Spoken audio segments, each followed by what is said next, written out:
The alien ship Harmony of Stars moved slowly through empty space between the stars. Captain Vextar pressed his blue hand against the cold metal wall and felt the ship shaking. The engines were dying and everyone knew it. His people had been running for 3 months now, since the Krillian Empire came to their world and destroyed everything. The ship held 50 Altari refugees who had escaped when their beautiful planet was turned into ash and fire. They were artists and teachers and healers, but not fighters. When the Krillian war machines came down from the sky, they had no weapons to fight back with. Most of their people died in the first day of the attack. Engineer Nixara worked in the hot engine room trying to fix the broken fusion reactor. Her blue skin was wet with sweat as she moved between the damaged machines. The reactor was old and had been pushed too hard during their escape. Now it barely made enough power to keep them alive in space. In the cargo bay, the children sat with the old ones. Their big golden eyes showed fear and hunger. They had enough food for maybe 15 more days if they were careful. The oxygen makers were breaking down, and the air was getting stale.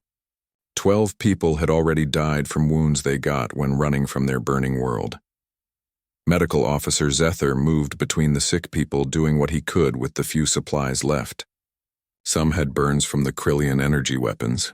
Others were just weak from not eating enough. The medicine was almost gone and more people got sick every day. Captain Vextar looked out the small window at the stars. They seemed so far away and cold. His people had always loved the stars and made beautiful songs about them. Now the stars felt like they were laughing at the dying refugees floating in the darkness. The Altari were a peaceful race who made art and music. They grew gardens that sang in the wind and built cities that looked like flowers. Their whole way of life was about working together and being kind to all living things. They never hurt anyone and never made weapons of war.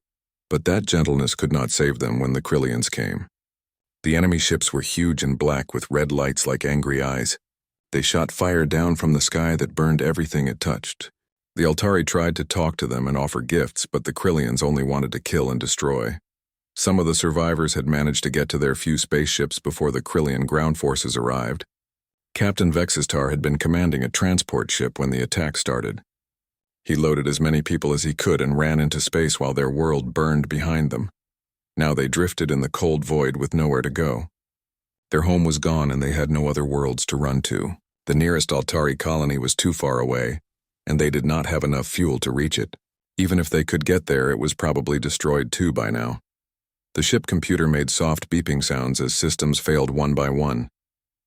The gravity makers were working, but barely. If they stopped, the people would float around the ship like leaves in the wind. The heat was also getting weaker, and they could see their breath in some of the rooms now. Nixara came to the bridge looking tired and sad.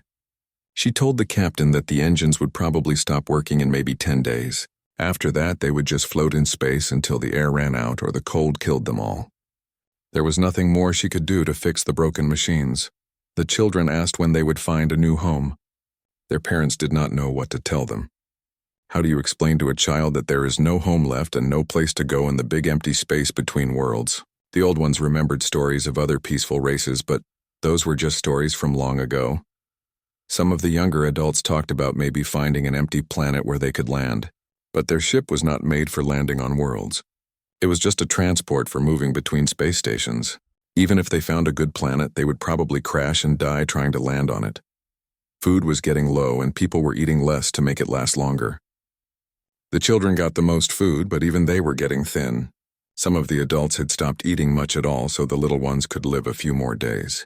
It was the Altari way to put children first even when hope was gone. Captain Vextar spent long hours looking at the star charts trying to find somewhere to go. But every system was either too far away or known to be controlled by hostile races. The galaxy was a big and dangerous place for refugees with no weapons and a dying ship. At night, when the ship was quiet, he could hear people crying softly. Some prayed to the old gods of their dead world. Others just sat and looked at pictures of family members who were gone forever.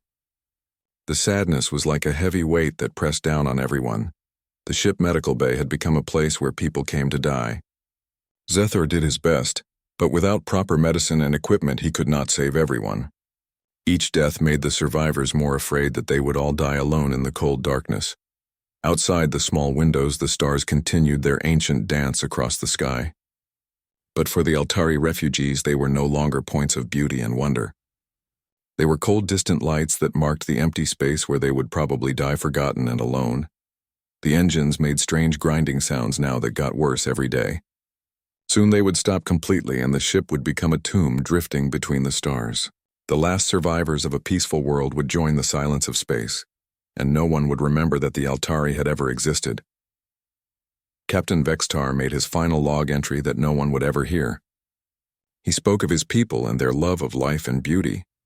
He told the empty space about their songs and gardens and the children who would never grow up to make art of their own. Then he looked out at the stars one more time and wondered if somewhere in the galaxy there were others like them running from the darkness and hoping for a miracle that would never come. Communications Officer Thalen sat at her broken control panel trying to fix the sensor array. The old machines barely worked anymore and most of the screens showed only static. She had been working for hours when something impossible happened that made her tentacles shake with surprise. A signal appeared on her screen, bright and clear, cutting through space like a knife through cloth. At first she thought the machine was broken because nothing should be able to send signals this far from any known world. But the reading stayed strong and got even stronger as she watched. The signal was strange and unlike anything in their computer files. It used math concepts that the Altari knew, but put them together in ways that seemed rough and simple. But there was something scary about the power behind the signal. Whatever was sending it had more energy than anything the Altari had ever built. Thalen called Captain Vextar to the communications room.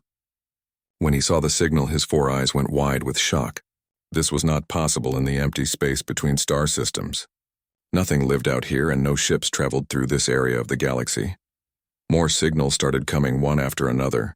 First 5, then 10, then dozens of them all coming from the same direction. The computer tried to figure out where they came from and the answer made everyone afraid. The signals were coming from near a small yellow star that their chart said had no intelligent life. Captain Vextar gathered his senior officers around the main display screen. They watched as their long-range sensors picked up something that made their blood run cold. Ships were coming toward them from that yellow star. Not just 1 or 2 ships, but an entire fleet of them moving faster than should be possible. Engineer Nixara ran the numbers 3 times because she could not believe what she was seeing. The approaching fleet had over 200 ships ranging from small fast ones to enormous vessels that could hold thousands of beings. Some of the big ones were larger than entire Altari cities. The energy readings from the unknown ships were terrifying. They had weapons that could probably destroy planets and shields strong enough to stop asteroid impacts. Whoever these strangers were, they had technology that made Altari science look like children playing with toys. But the most shocking discovery came when Thalen finally decoded part of the signal. Hidden in the complex patterns was information that made her fall back in her chair with fear. The signals contained detailed star maps showing exactly where Altari worlds used to be before the Krillians destroyed them. The strangers also had complete scans of Krillian military ships and battle formations. They knew where the enemy forces were located and how strong they were. This meant whoever was coming had been watching the destruction of the Altari people and gathering information about their killers. Medical Officer Zether asked the question everyone was thinking. Were these new arrivals coming to help them, or were they another enemy coming to finish what the Krillians started? The power readings from their ships suggested they could easily destroy the small refugee vessel if they wanted to. The unknown fleet moved in perfect formation, like a school of metal fish swimming through space. Each ship stayed exactly where it was supposed to be, showing military discipline that spoke of long experience in war. These were not traders or explorers, but warriors with deadly purpose. As the hours passed, more details became clear.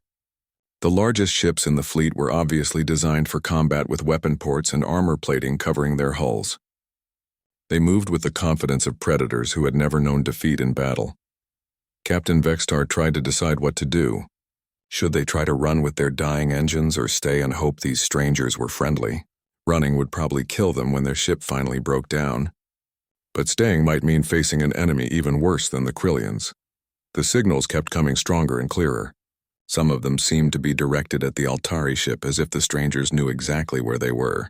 This was impossible because the refugee vessel was too small to be detected at such a long distance unless the newcomers had sensors beyond anything known. Engineer Nixara studied the energy patterns of the approaching ships and made a disturbing discovery. Their technology was completely different from anything in the galactic databases. It was not Krillian or Altari or from any other known race. These beings had developed their science along totally different paths. The fleet formation showed tactical thinking that impressed even the peaceful Altari.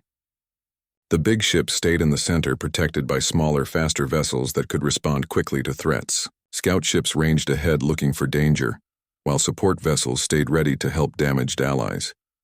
Communications officer Thalon picked up transmissions between the unknown ships. The language was completely new, with harsh sounds that seemed both musical and dangerous at the same time. The tone suggested beings who were used to giving and taking orders in dangerous situations. As the fleet got closer, their ships resolved into clearer images on the sensors. They were made of metal and ceramic with angular designs that looked both beautiful and deadly. Strange symbols were painted on their hulls in colors that seemed to shift in the light. The smallest ships in the fleet were still larger than the Altari transport. They bristled with weapon systems and sensor arrays that could probably track a single person on a planet's surface. The beings who built these vessels understood war in ways the peaceful Altari never could. Captain Vextar made the hardest decision of his life. He ordered Thalon to send a transmission to the approaching fleet. If they were going to die, he wanted to know who was killing them. If they were going to be saved, he wanted to thank whoever had come to help. The message went out in standard galactic language, explaining that they were refugees from destroyed worlds looking for a place to live. They had no weapons and no valuable cargo, just 50 beings who wanted to survive somewhere in the big galaxy. For long minutes there was no response, and the Altari crew began to fear the worst. Then a signal came back in broken Altari, spoken slowly as if the sender was reading from a translation device. The voice was unlike anything they had ever heard, somehow both gentle and completely dangerous. The words that came back changed everything for the dying refugees floating in the dark between stars. Someone had found them in the emptiness, and that someone had the power to either save them or destroy them completely. The attack came at dawn across 17 star systems as Terran battle groups materialized from hyperspace with precision that spoke of months of careful planning and practice. Captain Vextar watched from the bridge of the Aiden. Sol's Might as the most coordinated military operation in galactic history began with the fury of a storm and the precision of a surgical blade. The Krillian Empire, which had terrorized peaceful worlds for 3 centuries, suddenly found themselves fighting an enemy that understood warfare in ways they had never imagined possible. Their massive dreadnoughts, designed to frighten defenseless colonies, proved clumsy and vulnerable against ships built specifically for combat against military targets. The lead ship of the unknown fleet was enormous, painted in dark gray and blue with strange symbols marked across its hull like scars from ancient battles. As it came closer to the harmony of stars, smaller ships spread out around it in a protective pattern that showed these beings understood warfare better than any race the Altari had ever heard of. Captain Vextar stood on his bridge watching the massive vessel approach. It was at least 10 times larger than his transport ship and covered with weapon systems that could probably destroy a small moon. The sight should have filled him with terror, but something about the way they moved suggested discipline rather than cruelty. A transmission came through on standard galactic frequencies, but the language was completely unknown. The sounds were harsh and quick, like the speech of beings who were used to making fast decisions in dangerous situations. After several tries, the strangers switched to broken Altari, speaking slowly and carefully. The voice that came through the speakers was unlike anything Captain Vextar had ever heard. It sounded both male and strong, but also somehow kind. There was power in it, but also something that reminded him of a parent speaking gently to a frightened child. Unknown vessel. This is Admiral Park Dong-Soo of the Terran Space Navy. We have detected your ship's distress. Do you require assistance? The words were simple, but they carried meaning that shook the Altari crew to their core. These beings called themselves Terrans, and they had a navy, which meant they were definitely a military species. Captain Vextar activated the communication system with shaking hands. He explained that they were refugees from the destroyed Altari worlds running from the Krillian Empire, with a dying ship and nowhere to go. His voice cracked as he spoke about the children and old ones who were sick and hungry.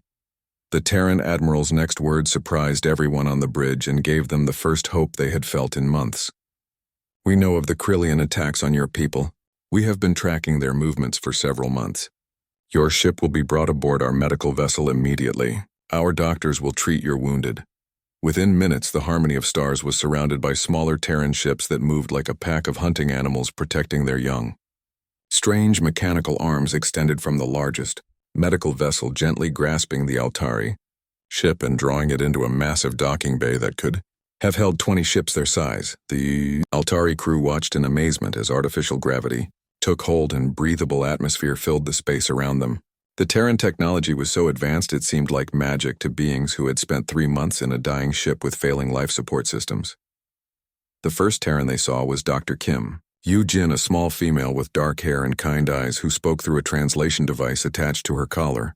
She wore what looked like medical clothing, but it was made from materials that seemed both soft and incredibly strong.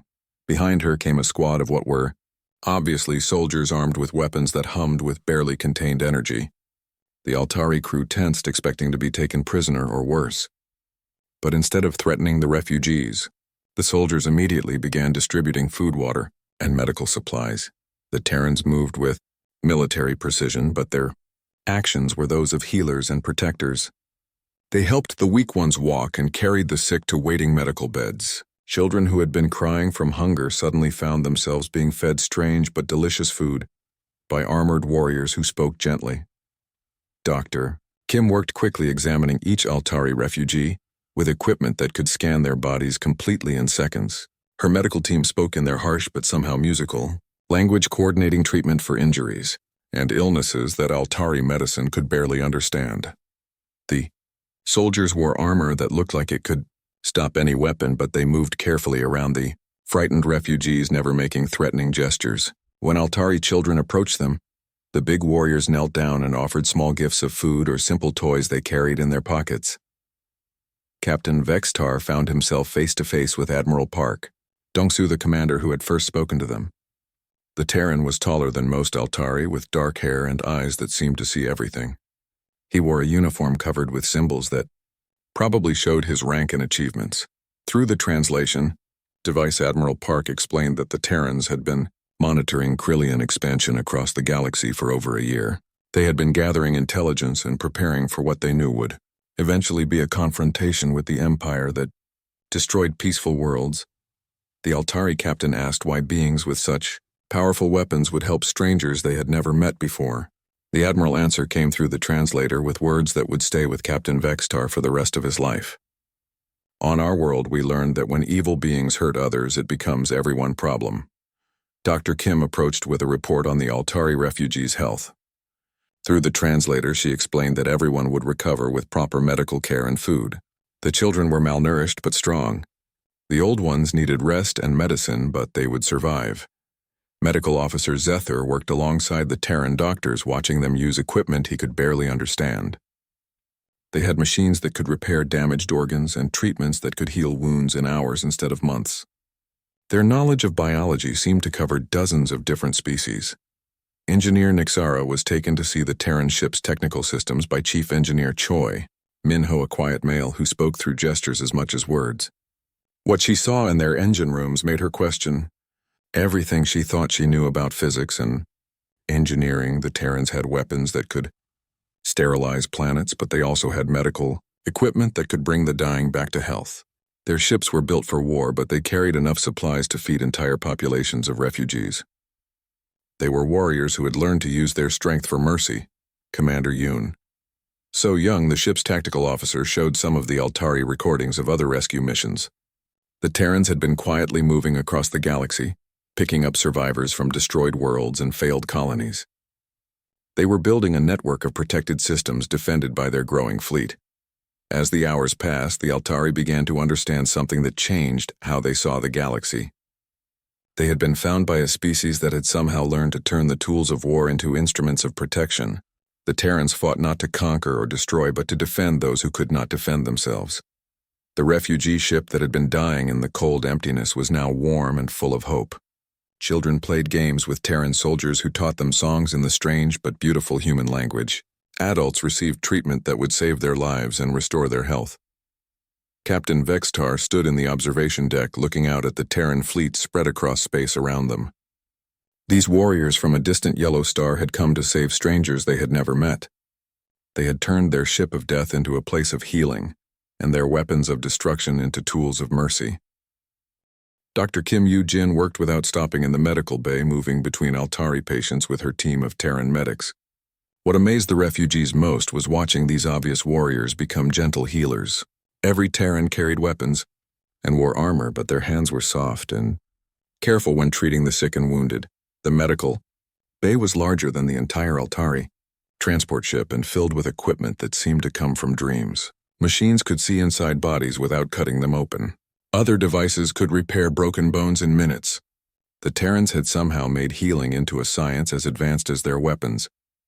Captain Lee Sung-ho, commander of the medical vessel, visited the recovering refugees personally each day. He was a big man with scars on his hands that spoke of old battles, but his voice through the translator was always kind and patient.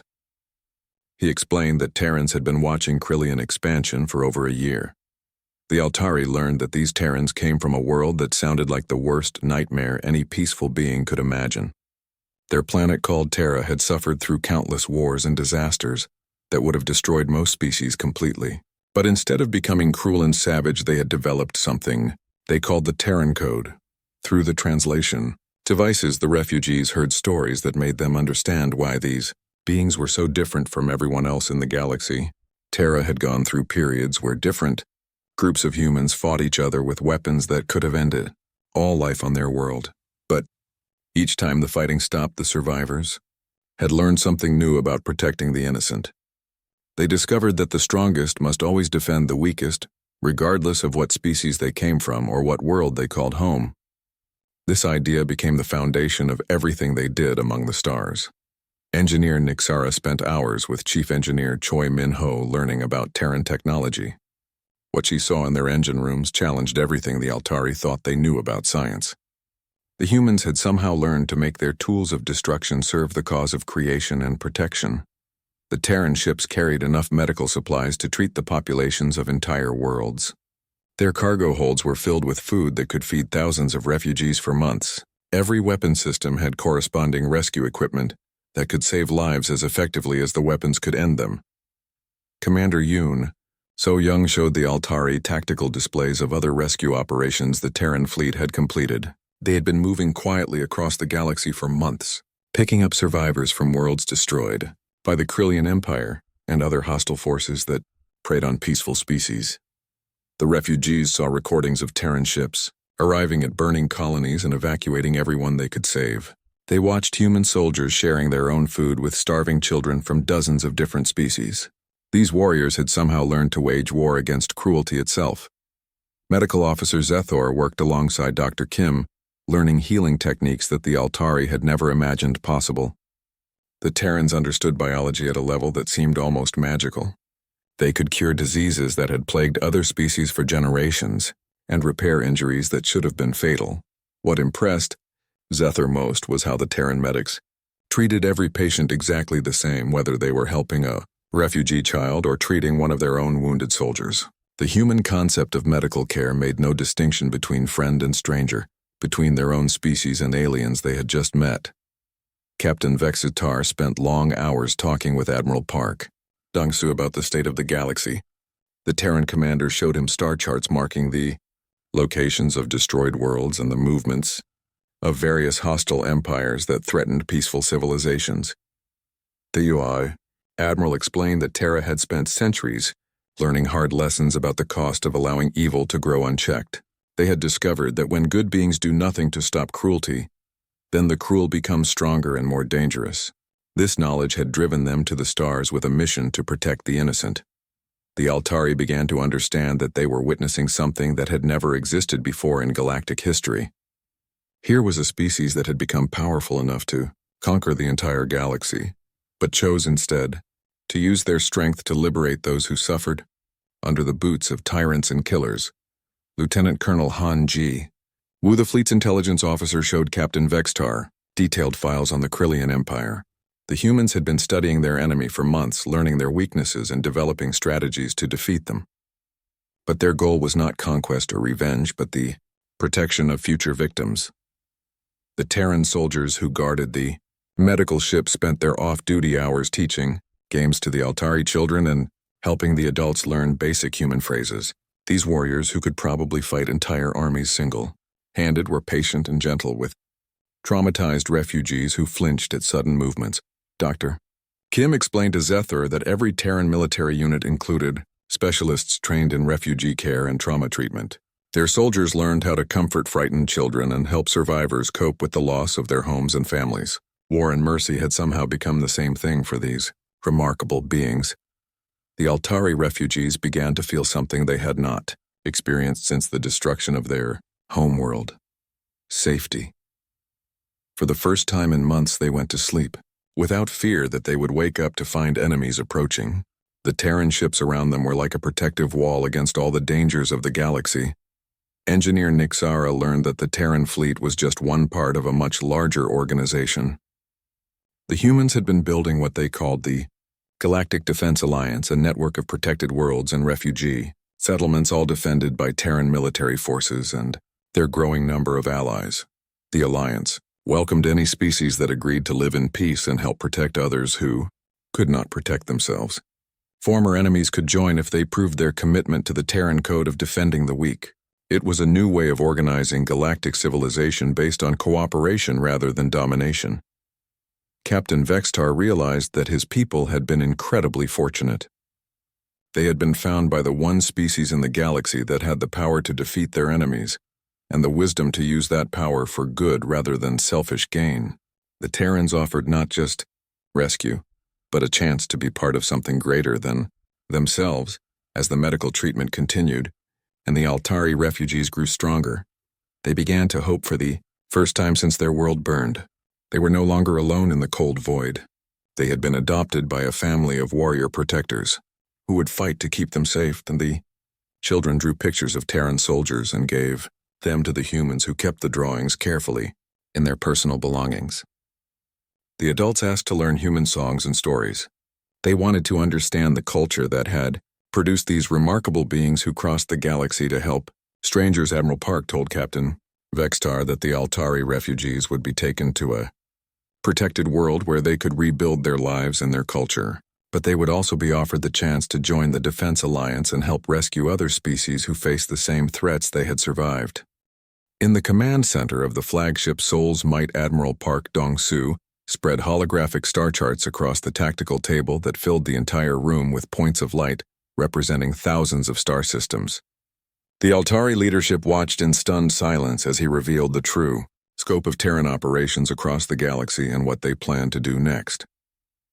The charts showed the Krillian Empire in red, covering over 60 star systems, scattered across a territory so vast that light would take decades to cross from one end to the other. Their war fleets were spread throughout this space like an infection that grew stronger each year as they conquered or destroyed every peaceful civilization they encountered.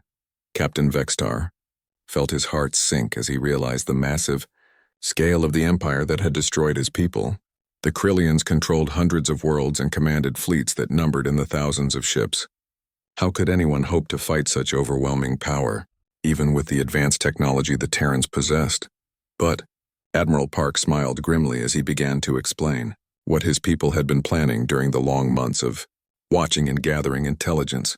The Krillian Empire looked powerful from the outside, but the humans had discovered critical weaknesses that could be exploited by a force that understood strategy better than brute strength. Commander Han Jiwoo, the fleet's intelligence officer, stepped forward and began highlighting specific systems on the holographic display. She showed how the Krillian Empire depended on 17 key command centers that coordinated all military operations across their territory. These nerve centers were the brain of the empire, and they had one fatal weakness. The Krillians had become overconfident after centuries of easy victories against defenseless civilizations. Their command centers were heavily armed, but not designed to withstand coordinated attacks by enemies who understood modern warfare.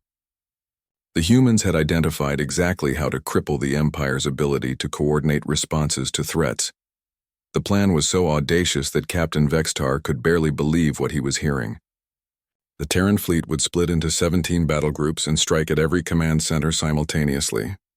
The attacks would happen at exactly the same moment across dozens of light years of space, creating chaos throughout the Krillian military structure. Lieutenant Colonel Kim Sang-woo, the fleet's tactical coordinator, showed detailed simulations of how each attack would unfold. The Terrans had studied Krillian ship designs and combat doctrines until they knew their enemies' weaknesses better than the Krillians knew them themselves. Every move had been planned and practiced until it was perfect. The Altari refugees learned that Terran intelligence operatives had been secretly working throughout Krillian space for months. These brave humans had risked their lives to map enemy installations and identify which worlds held civilian populations that needed to be protected during the fighting. Dr. Kim, Yoo-jin explained that the medical ships would follow behind the battle fleets ready to treat wounded from both sides. The Terrans planned to offer medical aid to any Krillian soldiers who surrendered or were injured in the fighting. Even in war, they would not abandon their principles of protecting life whenever possible. Engineer Nixara asked about the civilian populations on Krillian worlds, many of whom were slaves, taken from conquered species. Commander Yoon So-young showed her detailed evacuation plans that would move innocent beings to safety before the fighting began. The humans were planning a war that would free the oppressed rather than creating more suffering. The scale of the operation was breathtaking. Over 300 Terran ships would participate in the coordinated strikes, along with allied vessels from dozens of species that had joined the Galactic Defense Alliance. Each refugee group the humans had saved was contributing ships and crews to help liberate others still suffering under Krillian rule.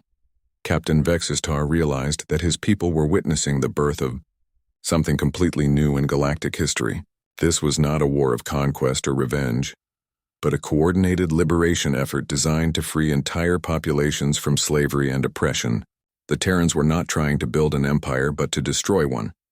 Admiral Park activated another section of the holographic display, showing the aftermath of the planned strikes.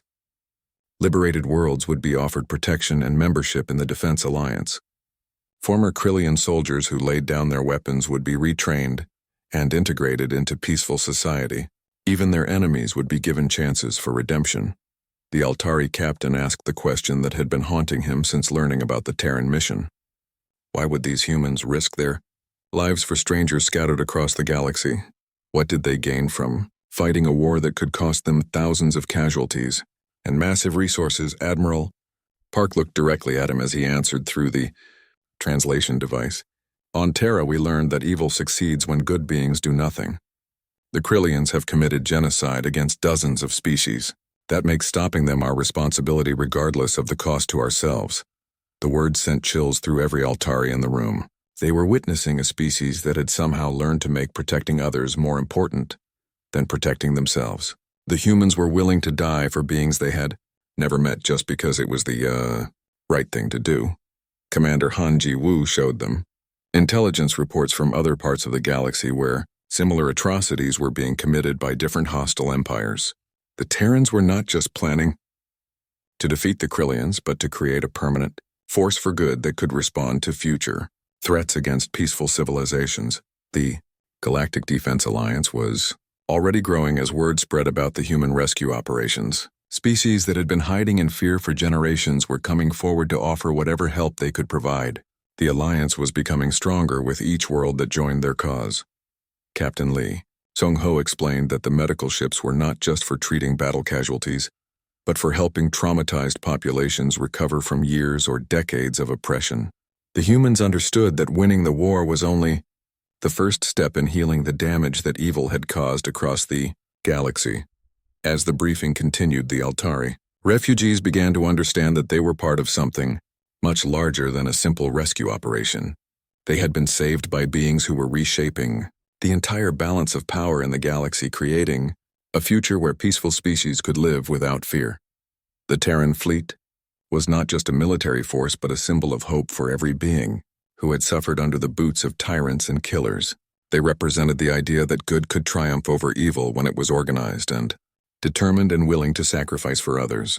Admiral Park concluded the briefing by explaining that the attacks would begin within days. The Altari refugees would be taken to safety first, but they were also being offered the chance to contribute to the liberation effort in whatever way they felt comfortable. Their artistic skills could help heal traumatized populations after the fighting ended. Captain Vexitar looked around at his fellow survivors and saw the same realization in their eyes. They were no longer helpless refugees drifting toward death in the cold void.